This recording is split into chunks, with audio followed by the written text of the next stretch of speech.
سورۃ الشورى سورت نمبر 42 اور آیت نمبر 20 من کان یرید حرث الدنیا نؤتہ منہا من کان یرید حرث الآخرۃ نزد لہ فیہا، جو شخص آخرت کی کھیتی کا طالب ہوتا ہے، نزد لہ فی حرثہ، ہم اس کی کھیتی میں اضافہ کرتے جاتے ہیں، ہم اس کی کھیتی کو بڑھا دیتے ہیں۔ ومن کان یرید حرث الدنیا نؤتہ منہا، جو شخص دنیا کی کھیتی کا طالب ہوتا ہے، ہم اس کو اس میں سے کچھ دے دیتے ہیں۔ وما لہ فی الآخرۃ من نصیب، اور آخرت میں اس کے لیے کوئی حصہ باقی نہیں رہتا۔ آپ صلی اللہ علیہ وآلہ وسلم نے فرمایا، تم دنیا میں ایسے رہو جیسے ایک مسافر رہا کرتا ہے،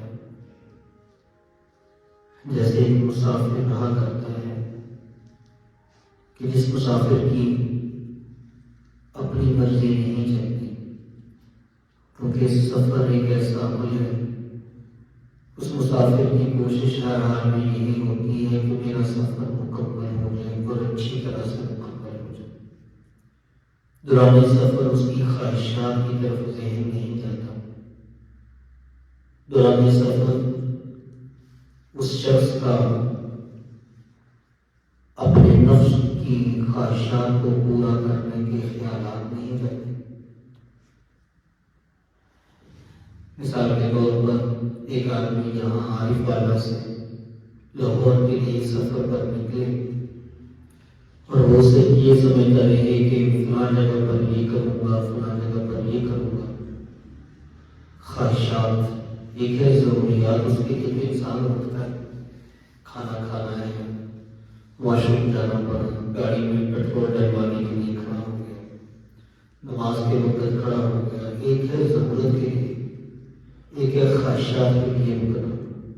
راستے میں جاتے جاتے اکاڑا کے قریب بندہ کہے یہاں کی سوسائٹی ہے، یہاں بندہ پوچھ ہی نہیں کوئی پراؤڈ خرید کے گھر ہی بنانا شروع کر دیں، بھائی فوڈ صاحب ہمارے وجہ سے اچھا مقام بنا تو ان سے بنوا لیں گے۔ کوئی ایسا کوئی بتائیے کہ پتوں کی محنت بڑی اچھی ہے، یہاں پر تو ایک زمین خرید لے، پودے اٹھا کے یہاں لگا دیں، راستے میں ایسے کا کوئی نہیں۔ فرمایا تم دنیا میں ایسے رہو جیسے مسافر ہوتا ہے، ضرورت کے لیے ہوتا ہے، خواہشات کے لیے نہیں ہوتا۔ آپ صلی اللہ علیہ وآلہ وسلم کو اللہ تعالیٰ نے جو دین عطا فرمایا ہے، اس میں ہماری دنیا بھی بنتی ہے اور اس میں ہماری آخرت بھی بنتی ہے۔ نہ اس کا تعلق صرف دنیا کے ساتھ ہے، نہ اس کا تعلق صرف آخرت کے ساتھ ہے، نہ ہی وہ دین دنیا میں رہنے والے لوگوں کے لیے مشکلات کھڑی کرتا ہے، اور نہ ہی وہ دین آخرت کے طالب لوگوں کو ناامید کرتا ہے۔ دنیا بھی اچھی ہوتی ہے، آخرت بھی اچھی ہوتی ہے۔ قاعدہ قانون یہ ہے کہ جو شخص اللہ کے حکم اور رسول اکرم صلی اللہ علیہ وآلہ وسلم کی تعلیمات پر عمل کرتا ہے۔ قرآن کریم کی یہ آیت سورہ شورى 42 نمبر سورت 25واں پارہ اور اس کی آیت نمبر 20، اللہ تعالیٰ فرماتے ہیں جو آدمی آخرت کا طالب ہوتا ہے، ہم اس کی آخرت میں اضافہ کرتے ہیں۔ جو دنیا کا طالب ہوتا ہے، ہم اس کو دنیا دیتے ہیں اور آخرت میں اس کا کوئی حصہ نہیں۔ یہ ایک آیت ہے، اس میں دو طرح کے مفہوم ہیں، آخرت کی طرف اور دنیا کی طرف۔ آخرت کی طرف والے کو اللہ کہتے ہیں ہم آخرت دیں گے اور اچھی، دنیا کی طرف والے کو اللہ کہتے ہیں ہم دنیا تو دے دیں گے، آخرت میں اس کے لیے کچھ نہیں بچے۔ دو چیزیں بیان ہوئی۔ معلوم یہ ہوا کہ دونوں لازمی جو ہیں دنیا کی اور آخرت۔ اب کچھ ایسے ہوں گے جن کو دونوں ملیں گے، کچھ ایسے ہوں گے جن کو صرف دنیا ملے گی، آخرت میں کچھ نہیں ملے گا۔ لیکن ایسا کوئی بھی نہیں جس کو اللہ دنیا میں نہ دے اور آخرت میں دے، دونوں میں سے کہیں نہ کہیں بچہ ضرور رہتے ہیں۔ قرآن کریم کی یہ آیت اس بات کی طرف اشارہ کرتی ہے کہ یہ جو دنیا میں ہم رہتے ہیں یہ آخرت کو بنانے کے لیے رہتے ہیں۔ دنیا میں رہنا ہے لیکن اس دنیا سے ہم نے اپنی آخرت کو بنانا ہے، پھر اللہ تعالیٰ اس کو آخرت میں اضافے نعمتوں والی، خوشیوں والی، رضا والی زندگی عطا فرمائے۔ جو شخص اس دنیا میں رہ کر دنیا کو ہی بناتا ہے، آخرت کو بھول جاتا ہے، غافل ہو جاتا ہے، اس کے لیے آخرت میں اللہ کہتے ہیں کوئی حصہ نہیں ہوتا۔ دنیا میں رہ کر آخرت بنانا، یہ انبیاء کی تعلیمات سے دنیا کو اللہ تعالیٰ ہر ایک کو عطا کرتا ہے اور کہتے ہیں وَلَا تَنْسَ نَصِيبَكَ مِنَ الدُّنْيَا، دنیا میں اللہ نے ہر ایک کا حصہ رکھا ہے، اس کو بولنا نہیں تو میں اللہ کہتے ہیں وَلَا تَنْسَ نَصِيبَكَ، اور ان کو بھی اللہ نے بھی ملی۔ دنیا جو ملی ہے یہ آخرت کو بنانے کے لیے ملی، آخرت خراب کرنے کے لیے۔ آپ صلی اللہ علیہ وسلم کی ایک حدیث ہے، آپ نے فرمایا دنیا ہری بھری ہے میٹھی ہے، دنیا ہری بھری ہے اور میٹھی ہے، اور ایک کے بعد یہاں ایک آتا ہے۔ پہلے ہمارے پردادا تھے، پھر ان مقاموں کے مالک ہمارے دادے ہوئے، پھر ان زمین و مقاموں کے مالک ہمارے والدین ہوئے، پھر ہم ہو گئے، پھر ہمارے بعد اور نسل ہوئے۔ تو اللہ تعالیٰ ایک کے بعد دوسرے کو لاتا ہے، یہ دنیا اللہ دے رہا ہے اور بن مانگے دے رہا ہے۔ جب آدمی پیدا ہوتا ہے اور اس گھر میں آم ہوتی ہے اور وہ گھر اگر اس کے والدین کی ملکیت ہوتا ہے تو جس دن پیدا ہوا اللہ نے اسی دن اس کو پورا سال میں شامل کر دیا، کس کا حصہ ہے اس کا، اور مانگے بغیر نہیں، اس کو کبھی بولنا بھی نہیں آتا، اپنا دودھ بھی پینا نہیں آتا، اس کو تو گفتگو کرنا بھی نہیں آتی، اس کو تو ایک لفظ بولنا نہیں آتا۔ لیکن اللہ تعالیٰ نے جب انسان پیدا ہوا اسی دن اس کا دنیا کا حصہ محسوس کر دیا۔ اس لیے دنیا میں انسان جب رہتا ہے تو یہ دنیا آخرت کو بنانے کے لیے اللہ تعالیٰ نے ہمیں دی۔ حوالہ انسان پر ہے اِنَّا عَلَيْنَاهُ السَّبِيلَ إِمَّا شَاكِرًا وَإِمَّا كَفُورًا، اللہ کہتے ہیں ہم نے انسان کو راستہ دکھا دیا، اب مرضی اس کی ہے، چاہے تو وہ شکر گزار فرما بردار بندوں میں شامل ہو جائے، وَإِمَّا كَفُورًا، چاہے تو میرا نافرمان بن جائے۔ نیم کے اللہ نے بھی راستہ اللہ نے دکھا دیا، اور یہی امتحان ہے جو یہ کہہ دیا جاتا ہے کہ جب اللہ تعالیٰ وعدے ہیں ہر چیز پر تو پھر اللہ تعالیٰ انسان کو گناہوں کی طرف کیوں لیتے جاتے ہیں؟ اللہ گناہوں کی طاقت بندے کو کیوں لیتے؟ صرف نیکی کی طاقت ہی بندے کے پاس نہیں، تو یہ کہا دنیا امتحان ہے، اور امتحان کب ہے؟ جب بچہ پیپر حل کر رہا ہوتا ہے، ہم اس کو یہ نہیں کہتے تو نے غلط کیا تو نے صحیح کیا، پیپر کے وقت میں صرف پیپر ہی حل کرتا ہے، چاہے صحیح ہو چاہے غلط۔ بعد میں اس کی چیکنگ اور اس کا چیکنگ کے بعد جو اس کے بعد میں جو رزلٹ آتا ہے پھر اس کو پتا چلتا ہے میں نے جو اس وقت لکھا تھا اس کا نتیجہ یہ نہیں۔ لیکن جب پیپر ہو رہا ہوتا ہے بعض دفعہ صاحب بھی لکھ رہا ہوتا ہے غلط لکھ رہا ہے لیکن کہہ نہیں سکتا، اگر ٹھیک ہے لکھ رہا ہے بہت زیادہ خیال کا وہ اشارہ کر دیتا ہے خود تو دھیان نہ لے کر رہا تھوڑا ہے پتا نہ پھر بچ تو بہت بھی خیال کا ہوگا میرا دبے لفظوں میں کوئی تھوڑی بہت اہم نہیں کرتے، تو ایسے ہی دنیا میں جو انسان کو اللہ تعالیٰ نے یہ زندگی دی ہے، یہ ایک امتحان ہے، یہاں صحیح کر رہا ہے یا غلط کر رہا ہے اللہ دیکھ رہا ہے، سب کچھ لکھا جا رہا ہے۔ اور جب یہ امتحان ختم ہوگا، خیر تیار ہوگا، پھر انسان کہے گا کاش اس وقت ہم کچھ کر لیں۔ ایسے ہی یہ دنیا کی زندگی یا آخرت کو بنا رہی ہے یا آخرت کو بگاڑ رہی ہے۔ تین چیزیں دنیا میں جس کا ہر انسان سامنا کر رہا ہے، ایک حالات ہے، دوسرے اسباب ہیں اور تیسرے اس کے نتائج ہیں۔ ایک حالات، دوسرے اسباب اور تیسرا نتائج۔ یہ تینوں چیزوں کو اللہ تعالیٰ نے اپنے قبضہ قدرت میں رکھا۔ حالات اللہ کی طرف سے بنتے ہیں، اسباب پیدا اللہ نے کیے، اور ان اسباب میں لگ کر اختیار کرنے کے بعد جو یہ اسباب نتائج ہمیں دیں گے وہ بھی وہی دیں گے جو اللہ چاہے۔ ایسا نہیں ہو سکتا۔ حدیث پاک میں آتا ہے، علماء نے لکھا ہے کہ جب ایک آدمی بیمار دوائی کھاتا ہے تو دوائی اس کے پیٹ میں جاتی ہے اور درد اس کے سر میں ہو رہا ہے، دوائی اس کے پیٹ میں جاتی ہے اور درد اس کے پاؤں میں ہو رہا ہوتا ہے، دوائی اس کے پیٹ میں جاتی ہے، درد اس کے بازو میں ہو رہا ہوتا ہے، تو دوائی وہاں تک کیسے پہنچتی ہے؟ تو لوگوں نے لکھا اللہ تعالیٰ نے فرشتے کی ڈیوٹی لگائی ہوتی ہے، وہ فرشتہ اس دوائی کو وہاں تک پہنچاتا ہے، پھر وہ تک ٹھیک ہو جاتا ہے۔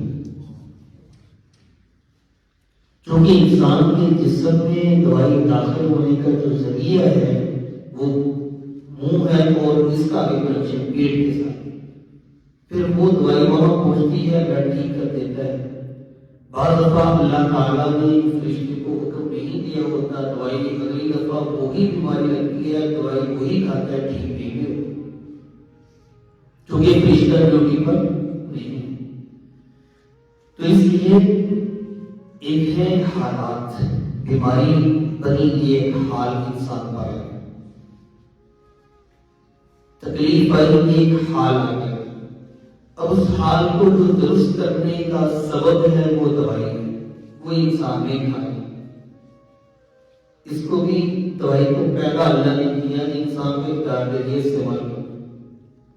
اب وہ سبب پیدا کرنے کے بعد جو نتیجہ آیا وہ بھی انسان کی مرضی کے مطابق نہیں ہے، بلکہ وہ ہے جو اللہ کی قدرت ہے اور اللہ کی جو منشا ہے۔ کوئی دوائی فائدہ مند ہوئی، کوئی نہیں ہوئی۔ ظاہری طور پر جب بندہ بناتا ہے تو ایک ہی مرض کے لیے ایک دوا بناتا ہے، وہی مرض ایک انسان کو ہے، وہی دوائی کھاتا ہے، ٹھیک ہو جاتا ہے، وہی مرض دوسرے انسان کو ہے، وہی دوائی کھاتا ہے، ٹھیک نہیں ہوتا، کیونکہ وہ جو فرشتے کی ڈیوٹی ہے کہ یہ دوائی آپ نے اس کا اثر وہاں تک پہنچانا ہے، وہ اللہ کا حکم اس کو نہیں۔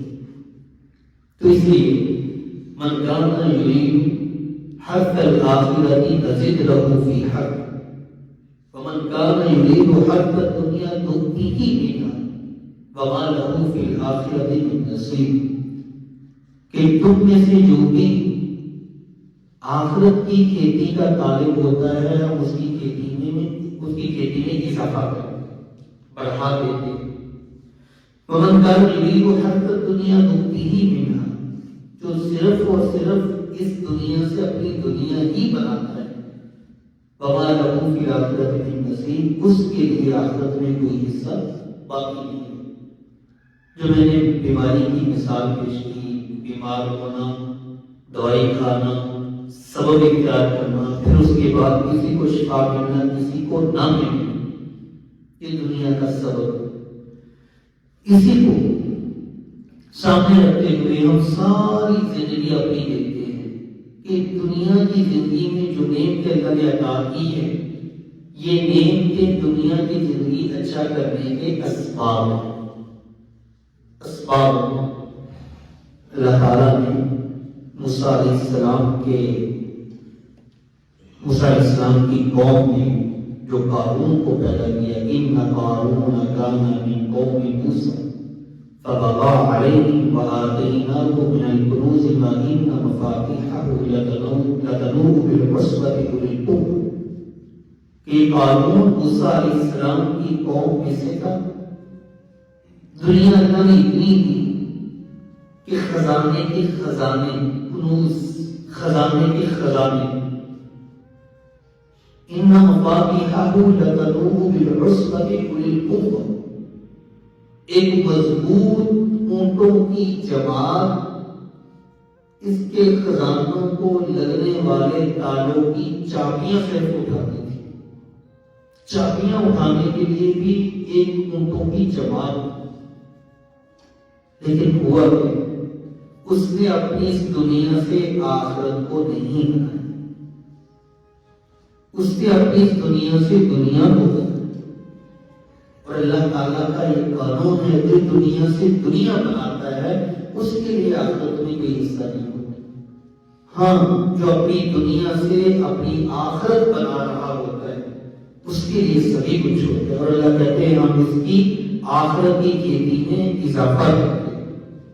من کان یرید حرث الآخرۃ نزد لہ فی حرثہ. کہ جنہوں نے اپنی دنیا سے آخرت کو بنایا ہے ان کی ہم زندگی پڑھتے ہیں تو انسان دگ رہ جاتا ہے. حضرت ابوبکر صدیق رضی اللہ تعالی اپنی دنیا سے اپنی آخرت کو، اپنی دنیا کی جو نعمتیں ہیں یہ آخرت بنانے کے لیے، اور ہر انسان ان نعمتوں کو کہیں نہ کہیں لگا رہا ہوگا. اور وہ نعمت کا استعمال، ہر نعمت کے استعمال کا اثر آخرت میں ضرور ظاہر ہوتا ہے. اگر اس کے استعمال صحیح ہے تو آخرت بننے والا اثر ہے. اگر اس نعمت کا استعمال غلط ہو گیا تو آخرت میں جو اس کا اثر ہے وہ غلط ثابت ہے. حضرت بلال حبشی رضی اللہ تعالیٰ آخری وقت آیا، بیوی پاس بیٹھے رونے لگی. فرمایا کیوں رو رہی ہے؟ کہا کہ آپ کی موت کا وقت آیا، تکلیف کا مرحلہ ہے، جدائی میں رو رہی. فرمایا میں نے تو اپنی آخرت کی بڑی تیاری کی ہے، بڑی تیاری کی ہے، تم کیوں رو رہی؟ اور مسکرا دیا. اور فرمایا اسی موت نے تو ہمیں حضور صلی اللہ علیہ وسلم سے دور کر رکھا تھا. اسی موت نے تو ہمیں حضور سے جدا کر رکھا تھا. میں تو اس کے انتظار میں تھا، آج ہی موت آئے گی تو کل جا کر حضور صلی اللہ علیہ وسلم سے ملاقات کرو. جنہوں نے اپنی دنیا کی چیزوں سے اپنی آخرت کو بنایا. پھر فرمایا موت میرے اور میرے دوستوں کے درمیان میں حائل تھی. آج ہی موت آئے گی، کل حضرت ابوبکر، حضرت عمر اور بڑے صحابہ سے جنت میں ملاقات کروں. بیوی کو حوصلہ ملا، خاموش ہو. آپ صلی اللہ علیہ وسلم کے پاس ابوبکر صدیق رضی اللہ تعالیٰ جب سامان لے کر حاضر ہوئے تو آپ نے یہ نہیں پوچھا کہ اپنی آخرت کے لیے کیا کیا، یہ نہیں پوچھا آخرت کے لیے کیا کیا، وہ تو سارے لگا دیا. پوچھا کہ تھوڑا بہت بھی دنیا کا خیال رکھا ہے نہیں رکھا؟ یا اللہ کے رسول کو جواب کیا دیا؟ اللہ و رسول، بس اللہ اور اللہ کے رسول کا نام گھر میں چکے. حضرت عمر رضی اللہ تعالیٰ نے اپنی دنیا سے اپنی آخرت کیسے بنائی تھی؟ فرماتے ہیں آپ صلی اللہ علیہ وسلم کی فرمان ہے آپ کا کہ عمر میں جب جنت میں گیا تو میں گزر رہا تھا، میری ایک جنت کے دروازے پہ نظر پڑی اور میں نے دیکھا آپ کی جنت بڑی حسین خوبصورت تھی. میرا دل چاہا میں آپ کی جنت کو اندر سے دیکھ کر لوں، لیکن تیری غیرت کی وجہ سے تیری جنت میں داخل نہیں ہوں. تیری غیرت کی وجہ سے تیری جنت میں داخل نہیں ہوں. یہ وہ لوگ تھے جنہوں نے اپنی دنیا سے اپنی آخرت، اپنی صلاحیتوں کو وہاں خرچ کیا جن صلاحیتوں کی وجہ سے دنیا بھی اچھی ہوتی ہے، آخرت بھی اچھی. اسی لیے آپ صلی اللہ علیہ وسلم کی حدیث کا مفہوم ہے کہ دنیا کی چیزیں اور نعمتیں تمہارے پاس امانت ہے. جب ہم دنیا سے جاتے ہیں ہمارا مال یہیں رہ جاتا ہے، ہمارا گھر یہاں رہ جاتا ہے، ہماری سواری یہی رہ جاتی، ہماری چیزیں یہاں رہ جاتی. کیوں؟ یہ امانت ہے، اور امانت کبھی ایک کے پاس نہیں رہتی. جو اس کا حل ہے وہ اس کو واپس دے دیتا ہے، جو اس کا مالک ہوتا ہے. چونکہ یہ ساری چیزیں اللہ کی ہمارے پاس امانت ہوتی ہیں، جب ہم دنیا سے جاتے ہیں اللہ یہ چیزیں اٹھا کر اپنی قبضے میں لیتے ہیں اور دوسرے کو اس کا مالک بناتے ہیں. اسی لیے وراثت کے احکامات اللہ نے خود بیان فرمائے. یہ نہیں کہا کہ جس کا چاہتا ہے لے لو. بیوی ہے اس کو 1/8 ملے گا اگر اولاد ہے، اگر اولاد نہیں ہے تو 1/4. باپ ہے تو 1/6. بھائی بہن ہے اس کو بنے گی، جس کا جو بنتا ہے دینے کے بعد پھر سارا ان میں تقسیم ہوگا 2/1 کے حساب سے. بھائی کو ڈبل اور اس کا نصف بہن کو، بیٹی کو. تو میرے بزرگ دوستو، یہ جو چیزیں ہمیں اللہ نے دی ہیں یہ آخرت بنانے کے لیے دی. اب یہ ایک انسان پر ہے کہ اس دنیا کی نعمتوں سے چاہے اپنی آخرت بنا دے چاہے اپنی آخرت خراب کرے. اعمال کے اثرات ضرور ظاہر ہوتے ہیں. حضرت عثمان غنی رضی اللہ تعالیٰ حضور اکرم صلی اللہ علیہ وسلم نے ایک موقع پر آواز لگائی، تبوک کا سفر ہے، مشکل سفر ہے، فنڈ کی ضرورت ہے، جمع کریں. اور اس موقع پر حضرت عثمان غنی رضی اللہ تعالیٰ عنہ نے جو لا کر پیش کیا، دینار و درہم کی جو مقدار تھی وہ تقریباً 5.25 کلو سونے کے قریب تھی. اور آپ صلی اللہ علیہ وسلم نے وہ دینار اپنی جولی میں ڈالے اور آپ ایسے ہاتھوں سے پلٹ رہے تھے، فرما رہے تھے مان سفرہ عثمان ما الى بعد اليوم، اے عثمان اگر آج کے بعد اس سے کوئی کوتاہی گناہ بھی ہو جائے گا اللہ تو اس پر بھی نیکی عطا کرے گا. کیوں؟ کہ وہ لوگ تھے. اور سوچنے کی بات ہے یہ انعام کب ملا؟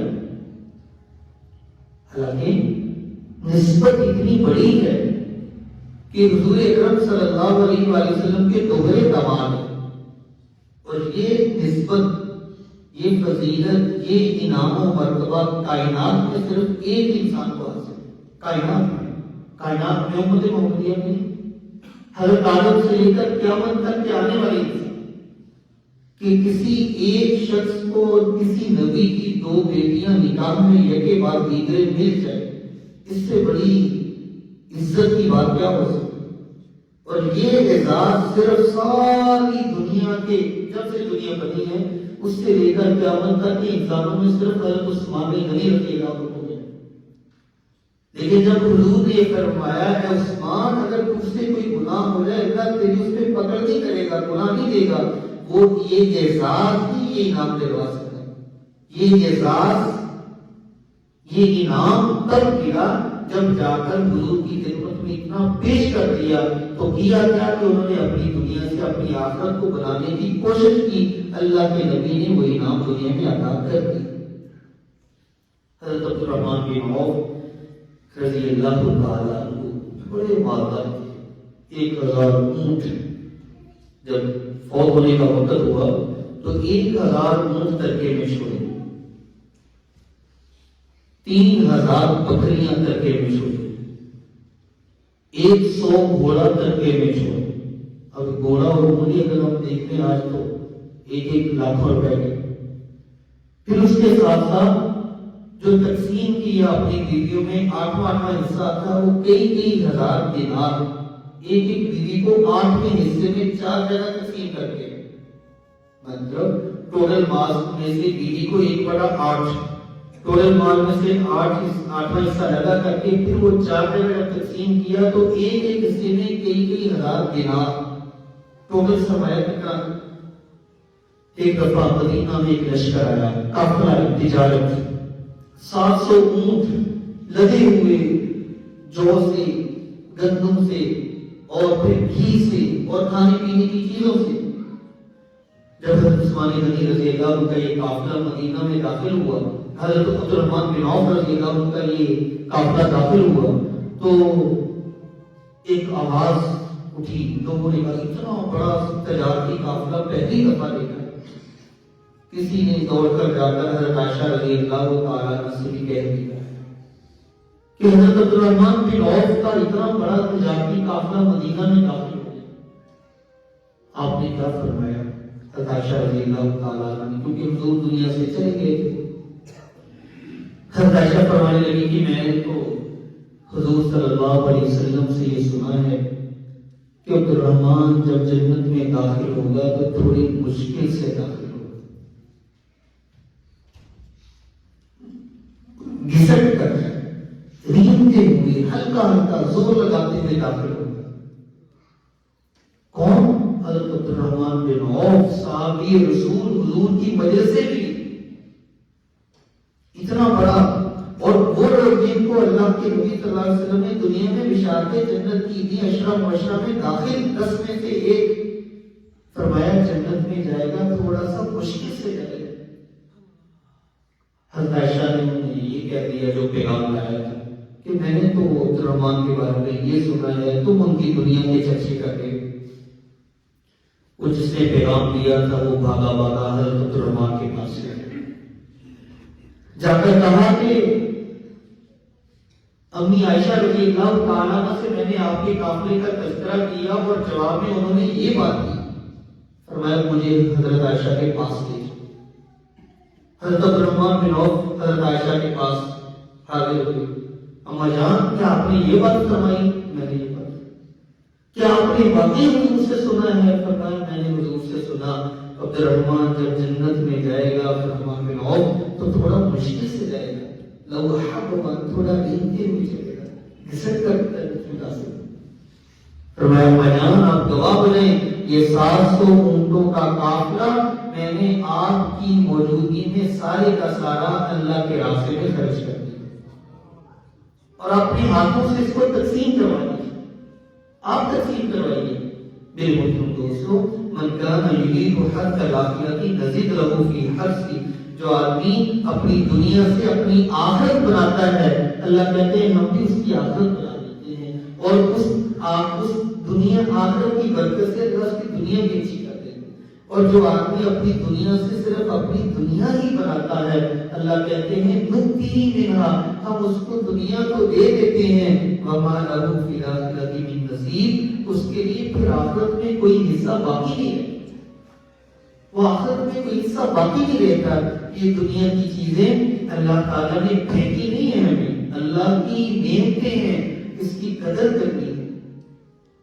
خاص طور پر ہمارا آج کا جو تاجر ہے، ہمارا آج کا جو تاجر جس کو اللہ تعالیٰ نے تجارت عطا کی ہے، حدیث پاک میں آتا ہے جب سارے لوگ وہاں موجود ہوں گے قیامت کے دن تو ایک تاجروں کی جماعت اترے گی، کوئی کہاں سے کوئی کہاں سے، اللہ تعالیٰ سب کو جمع کر کے فرمائے گا تم نے وہ تجارت کی کہ تمہیں اللہ کے ذکر سے، اللہ کے حکموں کو پورا کرنے سے تجارت روک نہیں سکی، میں تم سے راضی ہو گیا، تم بغیر حساب کتاب کے جنت میں داخل ہو جاؤ۔